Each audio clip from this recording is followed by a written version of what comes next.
Cet épisode a été créé à partir de l'anglais en utilisant l'intelligence artificielle. Et maintenant, passons à la deuxième partie avec Clint Martinson, Doctrine et Alliance 94 à 97. John, lorsque vous nous renvoyez, comme l'a fait le président Nelson, au Bosquet et à Joseph Smith, je pense à Frère Holland qui a enseigné que presque toutes les révélations viennent en réponse à une question. Il est si important dans notre vie de poser ces questions, et cela me ramène à Frère Rasband dans son dernier discours intitulé « Sous nos yeux », si vous vous en souvenez, où il nous invite à consacrer autant de temps au Seigneur. Il nous invite ensuite à étudier les Écritures, à étudier « Viens et suis-moi », à prier, à servir dans nos appels, à exercer le ministère, à prendre la Sainte Seine, à aller au temple, toutes ces excellentes idées qui nous aident à recevoir la révélation et à consacrer autant de temps au Seigneur, mais il ajoute ensuite « et à méditer sur les choses de Dieu ». Cette déclaration m'a vraiment marqué.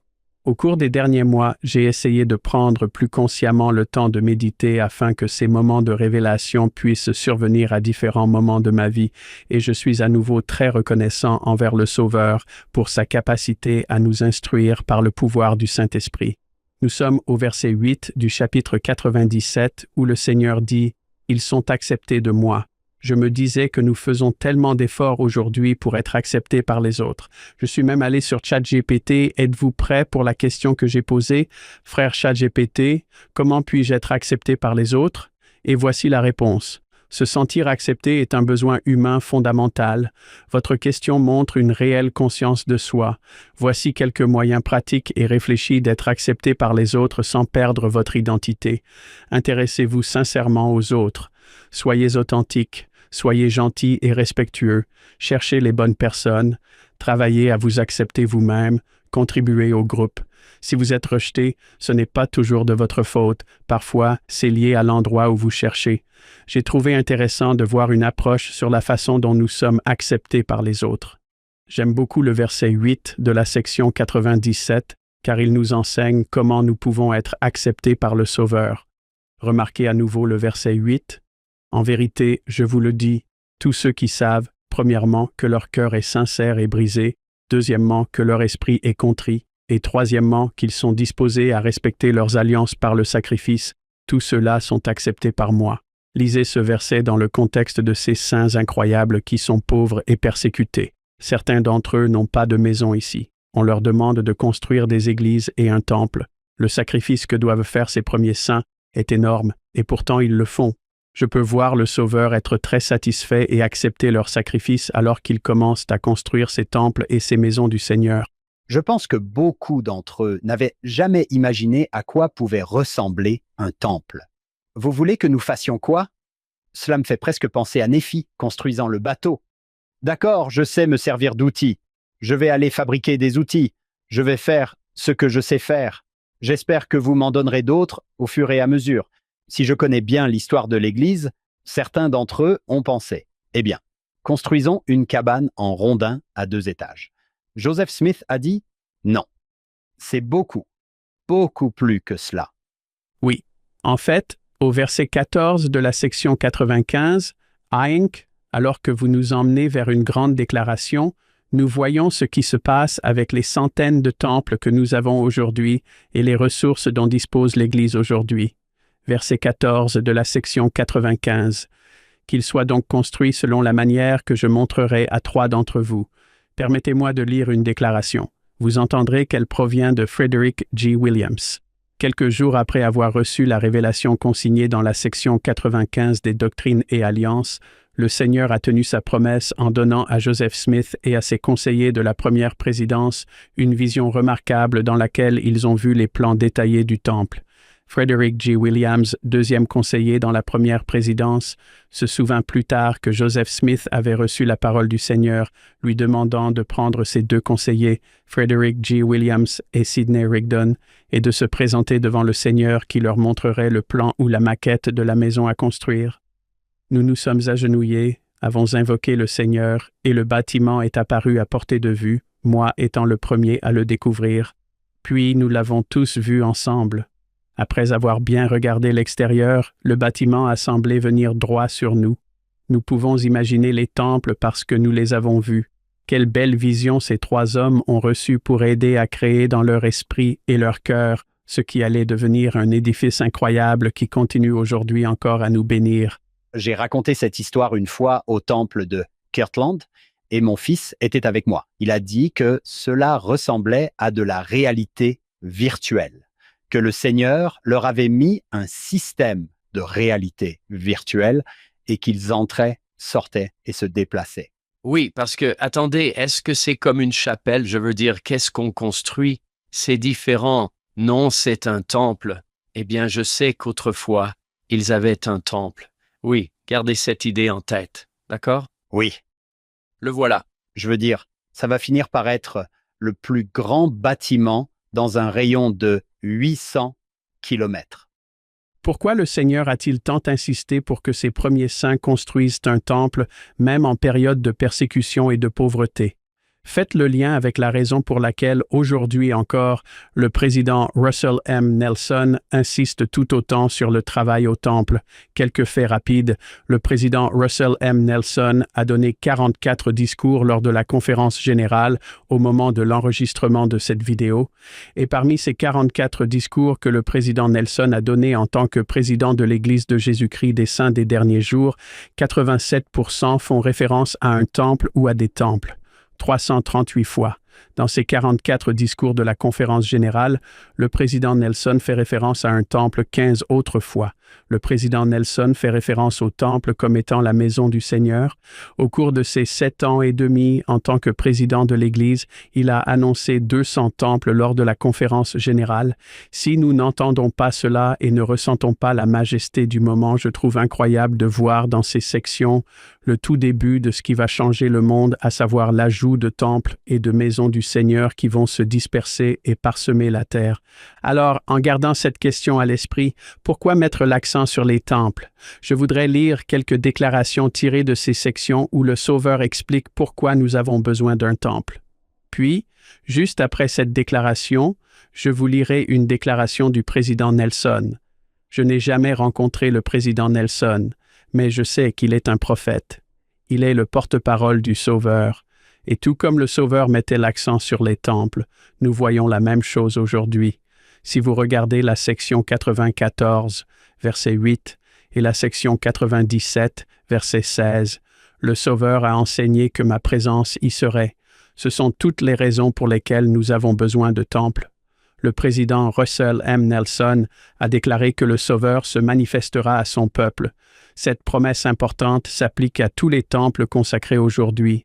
Dans la section 94, verset 8, et la section 97, verset 15, le Sauveur a enseigné que ma gloire sera là dans le temple. Le président Nelson a enseigné qu'entre maintenant et le moment où il reviendra avec une grande puissance et une grande gloire, le Christ accordera d'innombrables privilèges et bénédictions, des miracles aux fidèles. Dans la section 95,8, le Sauveur a enseigné « Vous serez dotés du pouvoir d'en haut ». Le président Nelson a enseigné que passer plus de temps au temple permettra au Seigneur de vous enseigner comment puiser dans le pouvoir de la prêtrise dont vous avez été doté dans son temple. Dans la section 96, verset 3 et la section 97, verset 10, le Sauveur a commandé de bâtir sa maison sainte. Le président Nelson a enseigné que, à certains égards, il est plus facile de bâtir un temple que de préparer un peuple pour le temple. Jésus-Christ est la raison pour laquelle nous construisons des temples. Dans la section 97, versets 11 et 12, le Sauveur a enseigné qu'il soit construit rapidement grâce à la dîme de mon peuple. Le président Russell M. Nelson a enseigné que chaque temple construit est le résultat d'un grand sacrifice personnel. Dans la section 97, verset 16, le Sauveur a promis « Je viendrai au temple ». Le président Russell M. Nelson a promis que tous ceux qui recherchent sincèrement Jésus-Christ le trouveront dans le temple. Dans la section 95, verset 16 et la section 96, verset 2, le Sauveur a enseigné « Je conçois de bâtir ma maison sainte ». Le président Nelson a déclaré que chaque temple est un lieu saint. Nous attirons l'attention sur les mots gravés à l'extérieur du temple « Sainteté au Seigneur, maison du Seigneur ». Section 95, verset 4, le Sauveur a promis que dans le temple, il répandrait son esprit sur toute chair. Président Nelson, dans le temple, nous pouvons recevoir la plénitude du Saint-Esprit. Dans le dernier passage, section 95, versets 2, 5 et 6, le Sauveur commande de construire des temples selon le modèle qu'il donnera. Le président Russell M. Nelson dit « Établissez une habitude de fréquenter régulièrement le temple. Cela peut demander un peu plus de sacrifice dans votre vie. Quelle bénédiction de voir le Sauveur enseigner aux premiers saints la nécessité des temples. » Puis le président Russell M. Nelson reprend aujourd'hui un langage similaire à notre intention. Oui. Avez-vous fait un tableau ou un graphique pour voir ces parallèles? J'ai un document contenant les 44 discours que j'ai copiés et collés dans un seul document. Comme vous le savez, vous pouvez faire des recherches simples. J'ai ressenti une grande joie dans ma vie en étudiant régulièrement et dans la prière les paroles du prophète vivant. Je suis émerveillé par la dignité et la puissance du président Nelson. C'est un apprenant incroyable. J'ai découvert dans ma vie que les meilleurs enseignants et les plus puissants sont les meilleurs apprenants et les plus puissants. Tout d'abord, parmi les nombreuses choses que nous aimons chez le président Russell M. Nelson, j'admire sa capacité à apprendre. Ce que vous nous avez dit tout à l'heure, à savoir que ne pas marcher dans les ténèbres en plein midi, c'est vraiment prendre au sérieux les conseils prophétiques. Dans ses 44 discours à la conférence générale, le président Nelson nous supplie, nous exhorte ou nous invite environ 60 fois. Je voudrais en lire quelques-uns, car ces nombreuses exhortations, supplications et invitations sont étroitement liées à ce dont nous parlons aujourd'hui dans ces sections, à savoir le temple. Ce sont toutes des déclarations du président Nelson. Je vous exhorte à trouver un moyen de prendre régulièrement rendez-vous avec le Seigneur pour être dans sa maison sainte, puis respecter ce rendez-vous avec exactitude et joie. Je vous supplie de contrer les voies du monde en vous concentrant sur les bénédictions éternelles du temple. Si je pouvais parler en tête-à-tête avec chaque jeune adulte, je vous supplierais de chercher un compagnon avec lequel vous pourriez être scellé dans le temple. Je vous invite à étudier avec recueillement les passages des Écritures et les paroles des prophètes vivants qui traitent des temples. Je vous invite à nouveau à approfondir votre compréhension du pouvoir de la prêtrise, des alliances et des bénédictions du temple. Je vous invite à adorer dans le temple et à prier pour ressentir profondément l'amour infini du Sauveur pour vous. Au fait, le président Nelson fait constamment des promesses. L'avez-vous remarqué? Je promets, je promets. Je promets. Remarquez ces promesses du prophète vivant concernant notre adoration au temple. Je vous promets que le Seigneur accomplira des miracles dans le temple. Je vous promets que plus vous passerez de temps au temple, plus vous augmenterez et améliorerez votre capacité à l'entendre. Je vous promets qu'avec le temps, le temple deviendra un lieu de sécurité, de réconfort et de révélation. Je vous promets que passer plus de temps au temple bénira votre vie d'une manière que rien d'autre ne peut égaler. Voici ma promesse. Rien ne vous aidera davantage à vous tenir fermement à la barre de fer que d'aller au temple aussi régulièrement que votre situation le permet. Il nous est également promis que nous recevrons la plénitude de l'Esprit dans le temple. Voici ma promesse. Tous ceux qui recherchent sincèrement Jésus-Christ le trouveront dans le temple. Je vous promets qu'avec le temps, le temple deviendra un lieu de sécurité, de réconfort et de révélation. Si cela ne vous motive pas, vous, moi et nous tous, à centrer notre vie sur le Sauveur et notre culte dans le temple, je ne sais pas ce qui le fera. John, si vous vous souvenez, il y a quelques mois, le docteur Shima Bogman était avec nous et elle s'est montrée très vulnérable lorsqu'elle nous a parlé de ses débuts dans le mariage qui ne se passait pas bien. Il y avait beaucoup de frictions, beaucoup de disputes entre elle et son mari. Ils voulaient tous les deux que leur mariage fonctionne. Vous souvenez-vous de ce qu'ils ont décidé de faire? Ils allaient se rendre au temple ensemble une fois par semaine. Une fois par semaine. Elle a dit qu'ils y entraient en se disputant et qu'ils en ressortaient en riant. Ils en ressortaient en disant « Je suis désolé ». Cela ressemble à ce que le président Nelson dit. Pourquoi il affirme que cela peut sauver les relations les plus importantes de votre vie? C'est tout ce qui vous tient à cœur. Cela peut guérir ces choses. Oui, et on peut sentir la présence du Sauveur dans ses premières années. Écoutez les promesses qu'il fait. Ma présence sera là, ma gloire sera là. Vous serez dotés de pouvoir, ma maison sainte. Je viendrai dans cette maison. Je répandrai mon esprit sur toute chair. Je suis tellement reconnaissant que nous vivions à une époque où nous avons tant d'endroits. Il est clair que le Seigneur, le président Nelson et les dirigeants de l'Église s'efforcent de parsemer la terre d'un nombre croissant de temples. Quelle bénédiction de savoir que nous sommes guidés par un prophète. John, vous avez mentionné le président Hinckley. Je me souviens encore de ce moment, il y a des années, alors que j'étais un jeune père au Marriott Center sur le campus de l'université Brigham Young. Nous avions une réunion avec le président Hinckley en présence de nombreux pieux de la région. Nous sommes arrivés avec quelques minutes de retard. Nous étions censés arriver une demi-heure à l'avance, mais nous étions en retard. Je portais mon fils et lorsque nous sommes entrés, les seules places disponibles étaient les plus hautes du Marriott Center qui peut accueillir des milliers de personnes. Ma femme et moi avons marché jusqu'à la rangée presque tout en haut, et alors que nous traversions la foule, mon fils a craché sa tétine qui est tombée par terre. C'était un moment où nous allions être en présence d'un prophète. Je me souviens encore aujourd'hui de ce que j'ai ressenti en me baissant pour ramasser la tétine, et quelque chose a changé dans cette salle. Nous nous sommes levés et j'ai regardé vers le bas, à peut-être 20, 30, 40 mètres, au centre de ce vaste auditorium, et j'ai vu le président Gordon B. Hinckley entrer, et il y avait une sensation dans ce bâtiment, et j'ai su alors, comme beaucoup d'entre nous le savent maintenant, que le Seigneur dirige son Église par l'intermédiaire de prophètes vivants aujourd'hui. Tout comme le Sauveur a dit à Joseph, « Joseph, nous avons besoin de temples », il dit la même chose au président Nelson aujourd'hui et nous en sommes très bénis. Ce que j'aime aussi, c'est qu'il ne semble y avoir eu aucun ralentissement pendant la COVID. Non, non, non, non.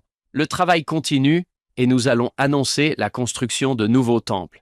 Clint, je pense que nous pourrions parler indéfiniment du président Nelson et des temples, et j'adorerais ça, mais continuons. Que devons-nous examiner ensuite?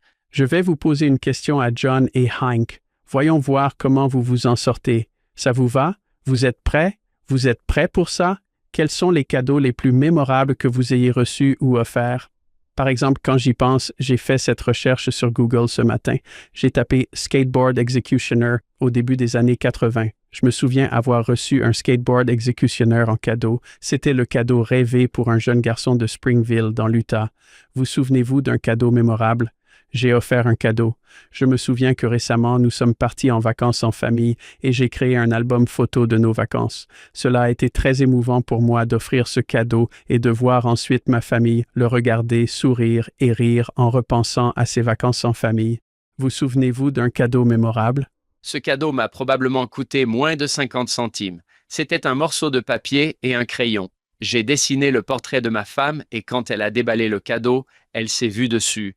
Pour moi, c'était super amusant d'offrir ça à Kim. C'est génial.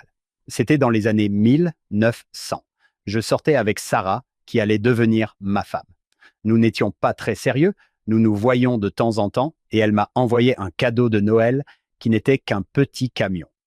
Elle avait peint dessus « Rec Mobile ». C'était l'endroit où nous travaillions ensemble. Nous conduisions ce camion de loisirs, ce camion récréatif, dans les environs de Saint-Georges pour un programme parascolaire. Je me souviens avoir regardé cela et m'être dit « Elle m'a conquis, je suis amoureux ». Le cadeau parfait. Quelle belle expérience que de repenser à ces cadeaux. Non seulement ceux que nous offrons, mais aussi ceux que nous recevons. Et même si certains ne coûtent que 50 centimes, ils demandent beaucoup de temps à créer. C'est l'une de mes citations préférées du président Nelson.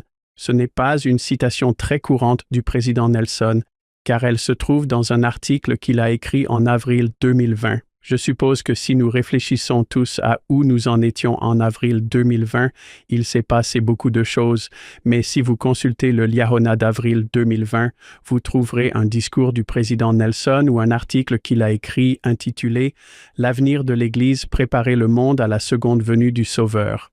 Dans cet article incroyable, il fait la déclaration suivante dans le contexte des dons auxquels nous pensons.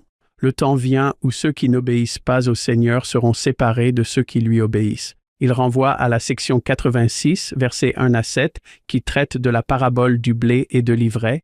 Il dit ensuite que notre meilleure assurance est de continuer à être digne d'entrer dans sa sainte maison. Le plus grand don que vous puissiez faire au Seigneur est de vous garder pur du monde, digne d'entrer dans sa sainte maison. Son don pour vous sera la paix et la sécurité de savoir que vous êtes digne de le rencontrer quand ce moment viendra. Quel est le lien entre cette déclaration et ces incroyables sections que nous avons étudiées? Vous remarquerez que 2 fois, dans la section 94, verset 8, et dans la section 97, verset 15, le Seigneur avertit Joseph et dit « Vous ne laisserez entrer aucune chose impure ». Maintenant, cela peut être le temple, cela peut être notre corps. Il y a évidemment beaucoup d'applications merveilleuses, mais c'est peut-être la première référence dans le rétablissement qui indique que l'entrée dans un bâtiment sacré est réservée aux seuls membres dignes. Je me suis demandé ce que Joseph a ressenti lorsqu'il a reçu cette révélation dans le contexte des bâtiments de l'Église et des temples. Lorsqu'il a invité Joseph, il ne pouvait souffrir qu'aucune chose impure n'y entre, et ce que cela signifiait pour Joseph. C'était en 1833. Passons maintenant au président Russell M. Nelson lors de la conférence générale de 2019. Il a dit ceci: « Le Seigneur veut que tous ses enfants bénéficient des bénédictions éternelles disponibles dans son temple. Lui, le Sauveur, a indiqué ce que chaque personne doit faire pour se qualifier pour entrer dans sa maison sainte. Toutes les conditions requises pour entrer dans le temple sont liées à la sainteté personnelle. N'est-ce pas intéressant? La sainteté pour la maison du Seigneur. Le président Nelson établit un lien entre notre sainteté personnelle et la sainteté de la maison dans laquelle nous entrerons. Le président Nelson poursuit en disant que la dignité individuelle pour entrer dans la maison du Seigneur nécessite beaucoup de préparation spirituelle individuelle, mais qu'avec l'aide du Seigneur, rien n'est impossible. Si vous vous souvenez bien, le président Nelson passe en revue les questions relatives à la recommandation pour le temple. Je voudrais maintenant vous les lire. Je souhaite le faire en partie parce que, si cela est vrai, ce que je crois, le plus beau cadeau que je puisse offrir au Sauveur est ma capacité, avec son aide et sa grâce, d'être digne de fréquenter ces incroyables maisons saintes. Voici les questions qui m'aident à évaluer si je suis prêt à entrer dans le temple. Avez-vous la foi et le témoignage de Dieu le Père, de son Fils Jésus-Christ et du Saint-Esprit? Avez-vous le témoignage de l'expiation de Jésus-Christ et de son rôle en tant que votre Sauveur et Rédempteur? Avez-vous un témoignage du rétablissement de l'Évangile de Jésus-Christ? Soutenez-vous le président de l'Église de Jésus-Christ des Saints des derniers jours en tant que prophète, voyant et révélateur et en tant que seule personne sur terre autorisée à exercer toutes les clés de la prêtrise? Soutenez-vous les membres de la première présidence et du collège des 12 apôtres en tant que prophètes, voyants et révélateurs? Soutenez-vous les autres autorités générales et les dirigeants locaux de l'Église? Le Seigneur a dit que tout doit être fait dans la pureté devant lui. Vous efforcez-vous d'être moralement pur dans vos pensées et votre comportement? Obéissez-vous à la loi de chasteté? Suivez-vous les enseignements de l'Église de Jésus-Christ dans votre comportement privé et public, avec les membres de votre famille et les autres? Soutenez-vous ou promouvez-vous des enseignements, des pratiques ou des doctrines contraires à ceux de l'Église de Jésus-Christ des Saints des derniers jours? Vous efforcez-vous de sanctifier le jour du sabbat, tant à la maison qu'à l'Église, d'assister à vos réunions, de vous préparer et de prendre dignement la Sainte Seine et de mener votre vie en harmonie avec les lois et les commandements de l'Évangile? Vous efforcez-vous d'être honnête dans tout ce que vous faites? Payez-vous la dîme intégralement? Comprenez-vous et obéissez-vous à la parole de sagesse? Avez-vous des obligations financières ou autres envers un ex-conjoint ou des enfants? Respectez-vous les alliances que vous avez contractées au temple, y compris le port du vêtement du temple comme indiqué dans la dotation? Y a-t-il des péchés graves dans votre vie qui doivent être résolus avec les autorités de la prêtrise dans le cadre de votre repentir et vous considérez-vous digne d'entrer dans la maison du Seigneur et de participer aux ordonnances du temple? Quelle série de questions inspirées qui m'aident à évaluer ma dignité, non pas ma valeur, ni l'amour que le Sauveur a pour moi, mais ma capacité à vivre selon les normes qu'il a établies. En fait, comme l'a dit le président Nelson, le Seigneur n'attend pas de nous que nous soyons parfaits à ce stade de notre progression éternelle, mais il attend de nous que nous devenions de plus en plus purs. Le repentir quotidien est le chemin qui mène à la pureté. La pureté apporte le pouvoir. Frère Cook a dit que c'est notre plus grand désir. Réfléchissez à cette déclaration. Notre grand désir est que les membres de l'Église vivent de manière à être dignes d'une recommandation pour le temple, puis il a donné ce sage conseil, ne considérez pas le temple comme un objectif lointain et peut-être inaccessible.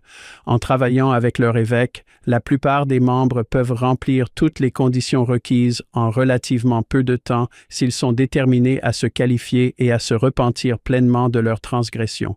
Je témoigne que si quelqu'un qui écoute ceci se demande comment trouver la paix et la joie, c'est dans le temple qu'il les trouvera. Je suppose que certains d'entre nous se posent des questions, s'inquiètent ou se demandent s'ils seront capables d'entrer dans le temple dignement. Mon invitation est simple, elle est celle de frère Cook.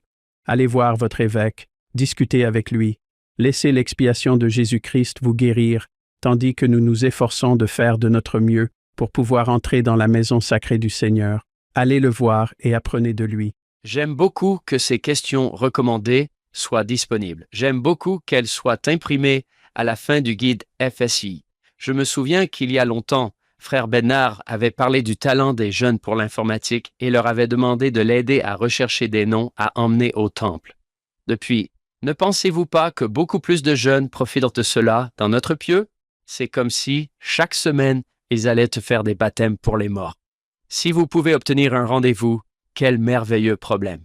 Il est difficile d'obtenir un rendez-vous pour faire des baptêmes pour les morts.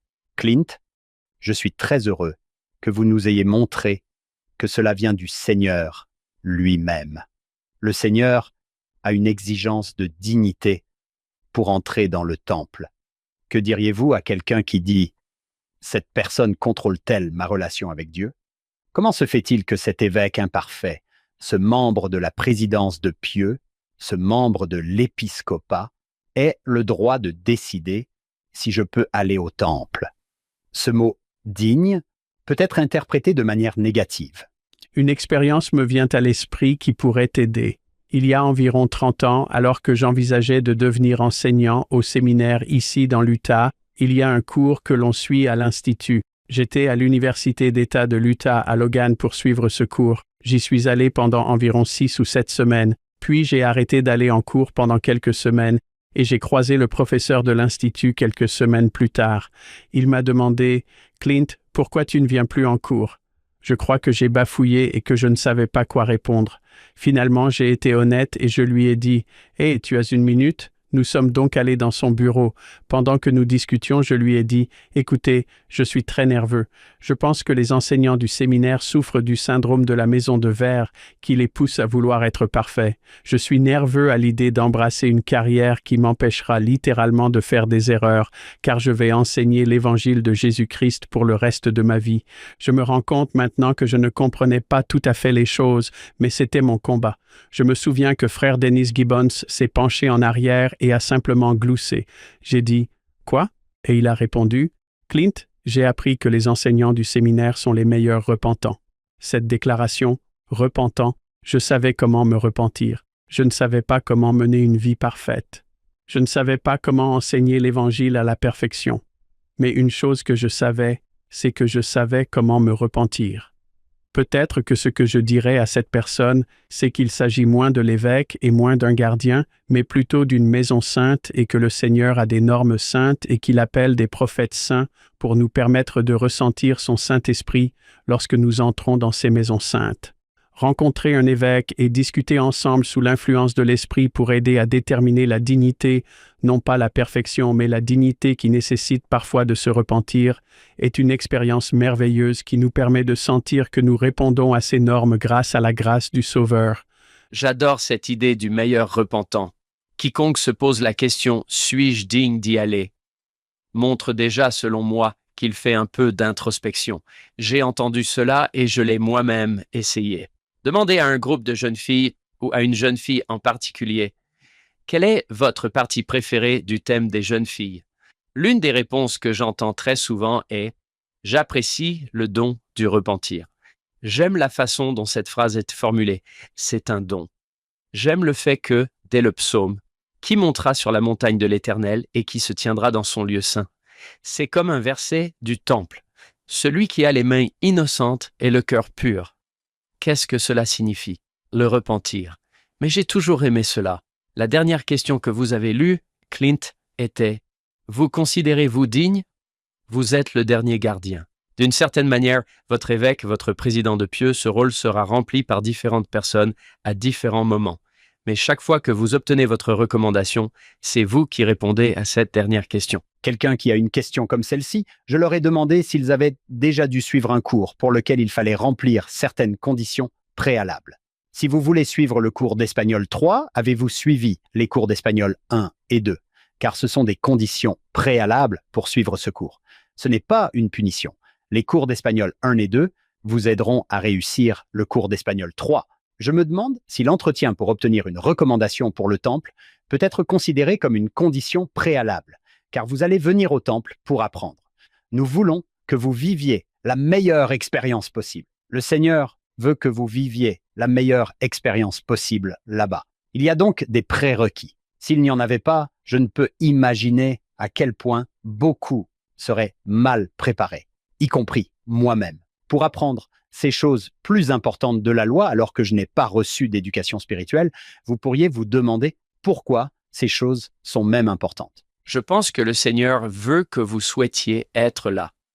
Oh, si vous voulez être là, il y a un moyen. C'est ce que vous venez de dire, Clint. Vous voulez être là. Si vous avez besoin d'aide et de conseils à ce sujet, si vous voulez être là, je pense que nous vous y amènerons. Oui, et nous connaissons tous et nous nous souvenons tous du verset que nous avons abordé à plusieurs reprises dans la section 97, verset 8. En vérité, je vous le dis, tous ceux qui savent que leur cœur est honnête et brisé, leur esprit contrit et disposé à observer leurs alliances par le sacrifice. Oui, tout sacrifice que moi, le Seigneur, je commanderai, sera accepté de moi. Quelle bénédiction de savoir que ce sont là ces normes dans sa maison. Une chose dont je n'ai pas beaucoup parlé, ou dont nous n'avons pas beaucoup parlé, c'est ce que font les temples. Ils rassemblent les familles. Ils établissent des liens pour l'éternité. Il y a quelques années, une famille de notre communauté a perdu un jeune père adorable, décédé prématurément. Sa merveilleuse épouse a prononcé un discours incroyable lors de ses funérailles, dans lequel elle a raconté ceci. Elle a dit que quelques jours avant le décès de son mari, celui-ci avait réuni ses 4 fils et leur avait dit, juste avant de mourir, « Je serai toujours près du temple. Allez souvent au temple, c'est là que je serai. » Quelques jours après son décès, le fils aîné a demandé discrètement à sa mère, « Maman, quand penses-tu que nous pourrons aller au temple? » Je pense que c'est une question inspirée. Je pense que grâce au pouvoir de la prêtrise, à la grâce du Sauveur et aux incroyables bénédictions dont nous jouissons aujourd'hui, c'est dans ces maisons sacrées que les familles sont réunies, que les maris, les femmes et les enfants sont scellés. Et quand je repense au Sauveur dans ces sections, je suis émerveillé par sa patience. En décembre 1832, il leur commande de construire une maison sacrée. Et nous voici 5 mois plus tard, et il ne s'est pas passé grand-chose. Je suis très reconnaissant de voir la patience et la gentillesse du Sauveur qui nous corrige, qui nous aime. Je suis reconnaissant pour sa lumière, qu'il nous offre aujourd'hui de tant de façons incroyables que nous pouvons ressentir sa lumière. Une partie de cette lumière consiste à l'entendre nous parler individuellement, par le pouvoir du Saint-Esprit, à nous donner des temples pour le voir, pour apprendre de lui, pour améliorer notre relation avec lui. Je suis particulièrement reconnaissant au président Nelson de nous avoir rappelé, en résumé, que le plus beau cadeau que nous puissions offrir au Seigneur est d'être dignes d'entrer dans sa maison sacrée. En retour, il nous offrira la paix et la sécurité de savoir que nous sommes dignes de le rencontrer quand il viendra. Permettez-moi de le répéter, car le don que je peux offrir au Sauveur, c'est de ne pas mener une vie parfaite, mais une vie avec sa grâce qui me permet d'entrer dans sa maison. Mais le don qu'il vous fera, dit le président Nelson, sera la paix et la sécurité de savoir que vous êtes digne de le rencontrer quand ce moment viendra. Nous vivons à une époque merveilleuse et nous sommes bénis d'avoir les directives du Sauveur dans notre vie. J'ai remarqué, Clint, que dans le verset 8 du chapitre 94 et dans le verset 15 du chapitre 97, le Seigneur ne dit pas « Il ne permettra à aucune personne impure d'y entrer », il dit « aucune chose impure ». Il le répète au verset 15. « Ne permettez à aucune chose impure d'y entrer ». John, vous souvenez-vous de C.S. Lewis et de son livre Le Grand Divorce, dans lequel le Sauveur dit à cet homme qui veut aller au ciel « Tu peux entrer, mais cela, en montrant cette grande créature rouge sur son épaule qui représente ses péchés, cela ne peut pas entrer ici. Ce n'est pas la personne que le Seigneur dit ne pas pouvoir entrer ici. C'est cette chose dont, dans les écrits de Lewis, vous devez vous séparer. Cette chose ne peut pas vous accompagner. C'est peut-être une petite nuance, mais je pense qu'elle est importante. Lorsque vous vous efforcez d'obtenir une recommandation pour le temple, il ne s'agit pas de votre valeur, mais des choses qui vous accompagnent. Peut-être votre volonté d'accepter l'invitation persistante du Sauveur à venir à lui et à le laisser vous purifier. Bien dit, John, il y a près de 20 ans, je me souviens encore de ce discours de la conférence générale. Il était prononcé par frère Rasband. Il n'était pas membre des 12 à l'époque, mais il était très vulnérable lorsqu'il a raconté cette histoire. Il a parlé de son appel à servir dans une présidence de région en tant que membre des 70 en Angleterre. Il s'inquiétait que ses enfants l'accompagnent. Il a dit que notre fille était une jeune adulte célibataire et que notre fils, âgé de 17 ans, aimait le football américain et y excellait. Nous étions très inquiets pour eux. Pas d'amis, pas de famille élargie et pas de football américain.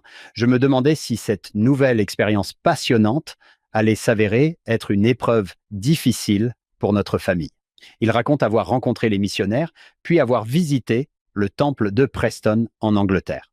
Alors que nous marchions près de la porte d'entrée, nous avons vu le président et la sœur, je crois que c'était Swaney, le président et la matrone du temple. Ils nous ont salués et accueillis dans le temple en nous disant « Frère Rasband, est-ce que vous et votre famille aimeriez accomplir des baptêmes pour les morts ?» Quelle merveilleuse idée! Nous nous sommes regardés et avons accepté avec gratitude. Je dois préciser, John, que je pense que c'était avant que les jeunes ne soient constamment invités à venir baptiser quand ils le souhaitaient. Il a dit qu'après avoir accompli les ordonnances, alors que mon fils et moi étions encore dans les fonds baptismaux, les larmes aux yeux, il a posé sa main sur mon épaule et m'a demandé « Papa, pourquoi n'avons-nous jamais fait cela auparavant ?» J'ai pensé à tous les matchs de football, à tous les films que nous avions vus ensemble, à tous les bons moments que nous avions partagés. Ce sont certes des souvenirs heureux et des traditions qu'il est si important de construire. Cependant, j'ai réalisé que nous avions l'occasion d'ajouter des expériences spirituelles plus significatives avec nos enfants, comme celles que nous avions vécues à Preston ce jour-là. C'est presque comme si vous vouliez reformuler cette phrase. Pourquoi n'avions-nous jamais fait cela auparavant? Oui, nous avons fait beaucoup de choses. Pourquoi n'avons-nous pas fait cela? Oui, et ce sont de bons moments. Je dois me repentir et emmener ma famille au temple. Je me souviens, en tant qu'évêque, avoir reçu ces saints adorables qui n'étaient pas sûrs d'être dignes d'aller au temple. Je sais que Satan aime leur dire cela très souvent. Je voudrais dire plus qu'une seule fois, mais j'ai souvent ressenti l'inspiration suivante. Je veux que cette personne aille au temple. Cela a été un témoignage pour moi. Non seulement le Seigneur est disposé à pardonner, mais il veut pardonner. Il veut aider les gens qui veulent mener une vie droite. Il veut les aider à mettre de l'ordre dans leur vie.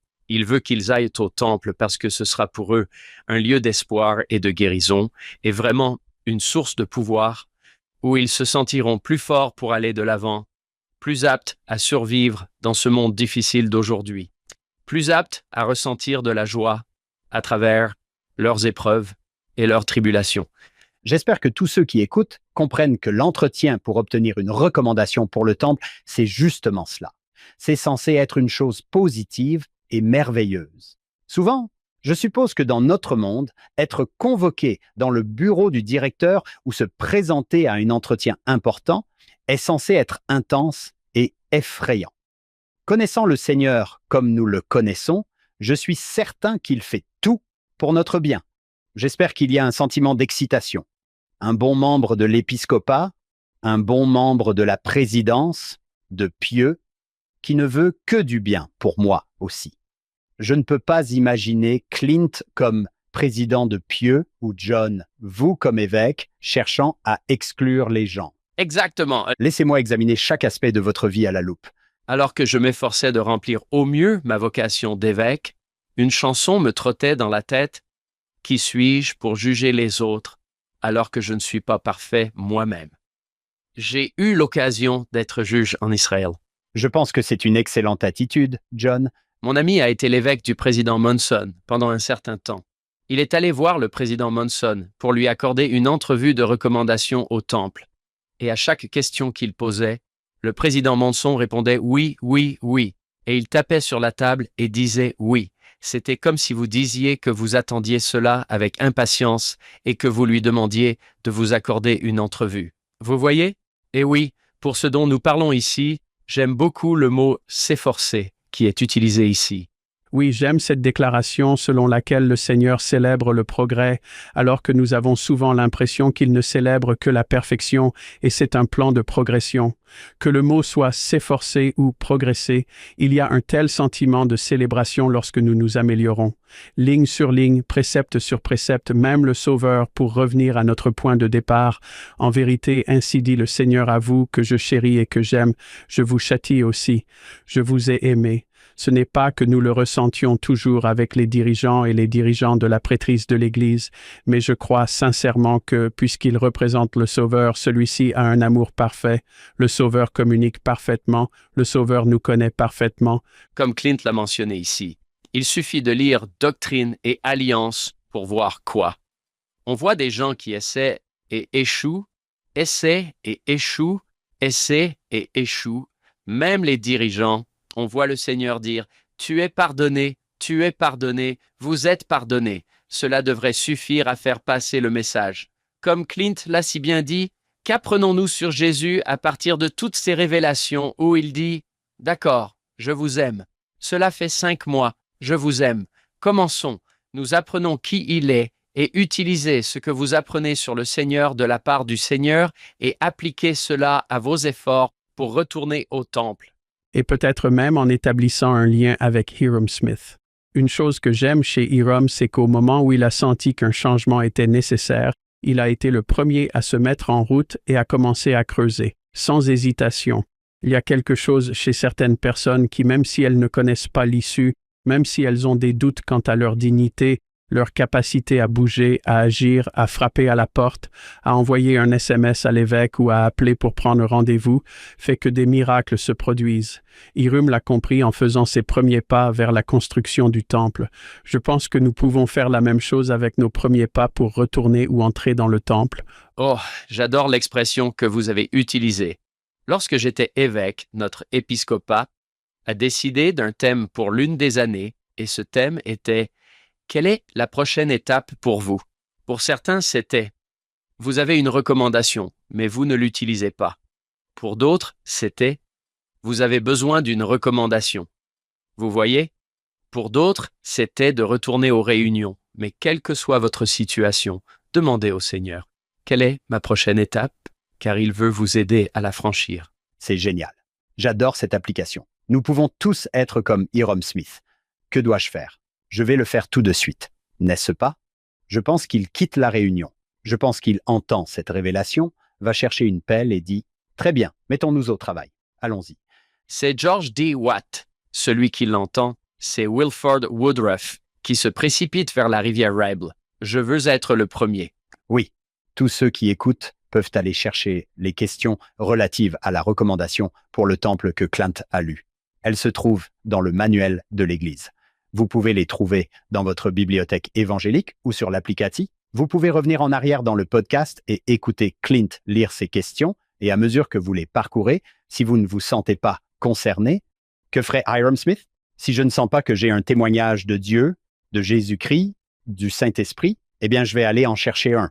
Oui, peut-être que votre prochaine étape est de commencer à lire le livre de Mormon un peu chaque jour.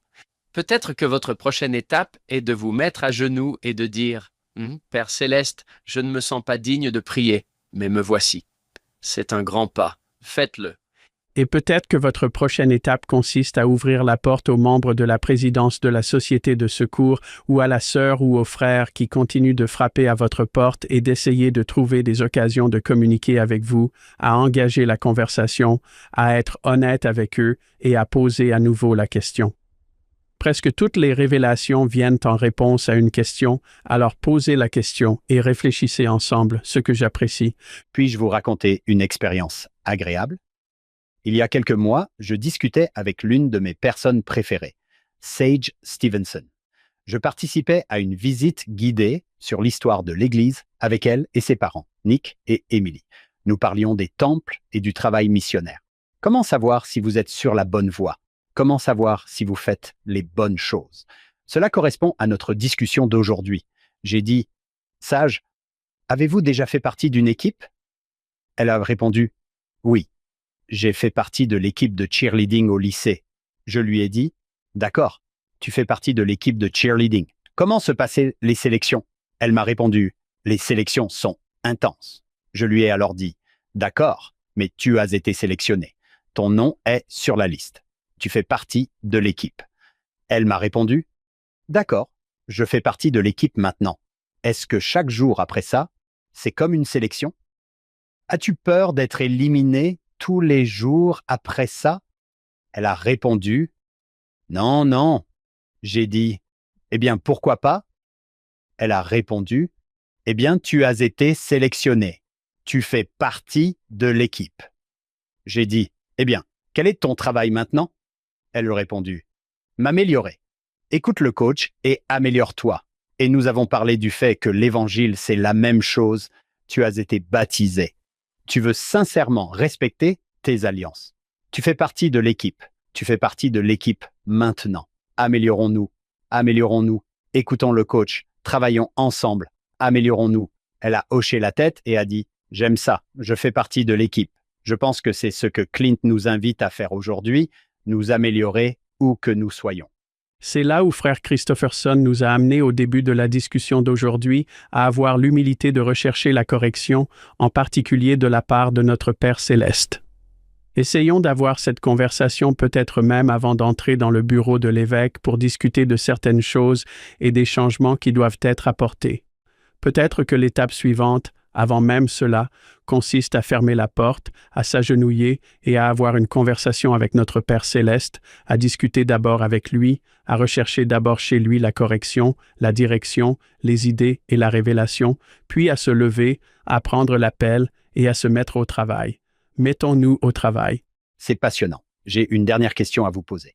Vous avez une perspective assez unique avec 30 ans, vous ne le semblez pas, mais 30 ans dans l'enseignement religieux, travaillant à plein temps pour l'Église, en tant qu'administrateur dans l'enseignement religieux.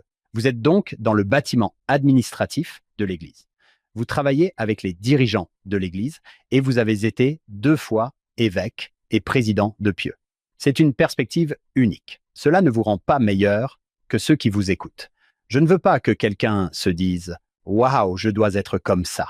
Vous n'avez pas besoin d'être comme ça, c'est juste une perspective unique. Qu'avez-vous appris? Qu'avez-vous vu dans cette Église? Le Seigneur est-il présent? Je pense que nos auditeurs aimeraient beaucoup entendre votre point de vue sur ce que cela a été. C'est une très bonne question, Hank, et plusieurs pensées me viennent à l'esprit. La première est que je suis émerveillé par le dévouement, le sacrifice de littéralement des dizaines de milliers d'enseignants et de dirigeants, de centaines de milliers de parents à travers le monde, par l'amour et l'importance qu'ils accordent à leurs enfants, et par le fait que le système éducatif de l'Église est conçu dans ce but. C'est le Sauveur qui dit « J'aime mes enfants ». L'éducation sera une bénédiction pour eux. Une éducation spirituelle les rapprochera du Sauveur. Je suis reconnaissant, Hank, pour les dirigeants incroyables de l'Église. Je suis inspiré par leur bonté. Je suis inspiré par leur humilité. Aucun d'entre nous, personne n'est parfait, mais le royaume de Dieu progresse. J'y crois parce que cela me rend heureux. Je sais que cela semble simple, mais je suis heureux lorsque j'apprends par le pouvoir du Saint-Esprit. Je suis heureux lorsque j'étudie les paroles du prophète vivant. Je suis heureux quand je suis avec ma famille. Je ressens de la joie lorsque j'entre dans le temple en tant que personne imparfaite pour adorer un Dieu parfait. Je suis heureux lorsque j'étudie doctrine et alliance et que j'apprends des exemples incroyables des autres. Je ressens de la joie lorsque je peux servir et aider. J'aime rendre service. J'aime être avec les gens. J'ai vécu une expérience qui m'a profondément marqué. Il y a des années, j'avais un fils qui jouait dans un match de basketball du championnat d'État. Il a réussi un tir à 3 points au buzzer pour envoyer son équipe en prolongation. Ils ont remporté le championnat d'État ce soir-là. Ce fut une grande fête. Le lendemain matin, je me trouvais sur l'estrade et j'ai vu mon fils agenouillé en train de bénir la Sainte Seine et à ce moment-là, j'ai eu une simple impression. Cela a beaucoup plus d'importance que ce qui s'est passé hier soir. J'ai senti que, aussi belle que fut la célébration du championnat, elle n'était rien comparée à l'ordonnance de la Sainte Seine et à ce grand groupe de saints dont aucun n'était parfait dans la congrégation, adorant le Sauveur, mon fils pouvant y participer, et c'est un choix qui m'apporte joie et bonheur. C'est vraiment de cela qu'il s'agit, Hank. Il s'agit de personnes qui se rapprochent du Sauveur grâce au pouvoir du Saint-Esprit, et vous l'avez vu maintes et maintes fois, cela se produit partout, et c'est incroyable. La majesté du moment, cela m'étonne. Oui, John, c'est une bonne journée. Je sais quand je ressens le Saint-Esprit, parce que je ne veux pas que cela s'arrête. Nous avons souvent cela. Oui, continuons. Clint, merci de vous être joint à nous. Merci d'avoir pris le temps d'être avec nous et merci à Nathalie de nous avoir laissé vous voler un peu de votre temps. Sur ce, nous tenons à remercier notre frère Clint Mortensen d'avoir été avec nous aujourd'hui. Nous tenons également à remercier notre productrice exécutive Shannon Sorensen, nos sponsors David et Verla Sorensen. Et à chaque épisode, nous rendons hommage à notre fondateur Steve Sorensen. Nous espérons que vous serez des nôtres la semaine prochaine. Il se passe des choses dans le Missouri dont nous devons parler dans Follow Him. Merci d'avoir suivi l'épisode d'aujourd'hui. Vous ou l'un de vos proches parlez espagnol, portugais ou français. Vous pouvez désormais regarder et écouter notre podcast dans ces langues. Vous trouverez les liens dans la description ci-dessous. Les notes et la transcription de l'émission d'aujourd'hui sont disponibles sur notre site web followhim.co, c'est followhim.co. Bien sûr, rien de tout cela ne serait possible sans notre incroyable équipe de production, David Perry, Lisa Spice, Will Stoughton, Crystal Roberts, Ariel Quadra, Heather Barlow, Amelia Kabuika, Irid Gonzalez et Annabelle Sorensen.